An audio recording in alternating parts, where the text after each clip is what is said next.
За дараагийн заах хичээл нь keyword to response. Өмнөх хичээлийн маань үзсэн хүн бол ийшээ яаж орохыг бол мэдчихэж байгаа. Үзээгүй хүн байх юм бол өмнөх бичлэгээ маань үзээрэй. За keyword to response гэдэг нь яадаг вэ гэхээр тань руу чат бичиж байгаа хүний чатн дотор ч таны тухайн зааж өгсөн үг чинь байх юм бол тухайн мессежийг явуулна гэдэг зүйлийг л ерөөсөө заагаад өгч байгаа гэсэн.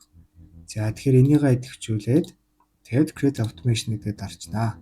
За энэ дээр юу нэг нэр юуны тухай хийх чинь. За би одоо энэ дээр дансны мэдээллийн тухай ингээд хийчих гэж бодож байна. За энэ дээр мессенжерээ дарж өгнө.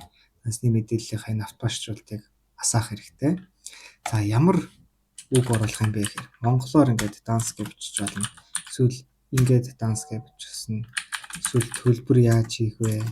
Төлбөр яаж хийх вэ гэх юм уу тий. Ингээд ерөнхийдөө дээдлэн 5 хүртэлх үгийг ерөнхийдөө ингээд оруулаад өгөх боломжтой.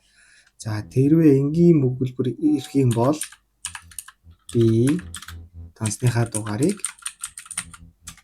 Дахан банк гэх юм уу тий.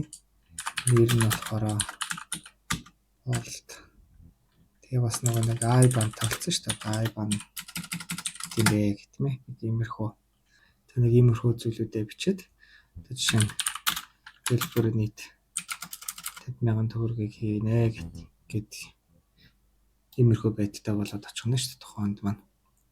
За энийгаа тэгээд save change гэдээ хавдуулчихна. За мөн адил жоохон хүлээж агаад тухайн автоматжуулалт маань өөрөө ингээд ороод ирнэ. За хэдүүлээ одоо бас давхар өөр Facebook-нээс одоо энэ онлайн шоп руугаа юм бичиж үздэг. Одоо данс ч юм уу, төлбөр ч юм уу, төлбөрөө аль дансанд хийх вэ ч юм уу тэгээ бичиж үзье. За одоо хэдүүлээ чатаа харцгаая.